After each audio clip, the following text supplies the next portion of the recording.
put it in a nutshell, you should study with a teacher as often as you can prepare for that. So you have to always know what you're going to do with the teacher. That will be the rule of thumb. So it's like, if you go and you don't have any idea what you will ask about, what you will discuss, what you will bring to the lesson, probably you are wasting your time and money. And that's why it depends on the plan you have with your teacher. So if you are following this academic pattern, you have a student's book you have to work with, and in that case you can do a unit, and this unit will give you enough questions to ask your teacher about, or maybe you have your own custom exercises from your coach, or maybe you have well, some translation you've made. It's just I have different patterns with my students. So some of them work with a student's book, some of them get custom exercises every week almost, some of them make translations. Some of my students are translating Harry Potter back to English from Russian, and so that gives us enough conversation for maybe half an hour. A piece of translation, which is usually half a page long, gives us half an hour of discussion. That could be a writing task, an essay about your life, how your week has been, maybe some work cases that you want to describe.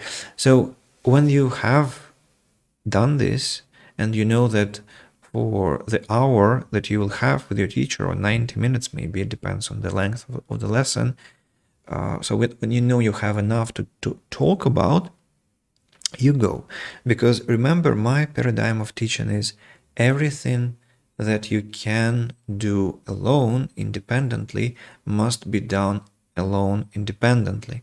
That leaves only 3 things you can do with the teacher. You can ask questions about difficult aspects, grammar, vocabulary. You can talk, because you need an interlocutor. And the third thing is to get error feedback, and well, just feedback, positive, negative moments in your speech, in your performance. So your coach helps with those 3. Everything else ideally has to be put aside. Has to be put under your responsibility. And when you have done enough, you go to the lesson. And that, I would say, is... So I'm not going to talk about some ratios, maybe. I'm not saying that there is a universal ratio. I usually say, if you have a 1-hour lesson with a teacher, that means that you should work alone for at least 3 hours on your own. So like that, maybe 5 hours, maybe 10 hours if you can. Maybe some people can work for 20 hours and then go to the teacher. But there are also cases when you have too much to discuss, and then we usually come to the system of 2 lessons per week or 3 lessons per week. It depends.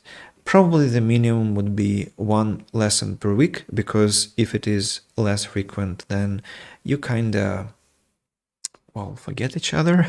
Like this is the psychological aspect. The bond starts to fade, and every week something happens. So you probably can't find enough to talk about every week. So I would say that would be the healthy minimum, and it could be increased. The number of classes could be increased based on how much you can do between them to have enough content to discuss. So that's the first part, the first sub-question.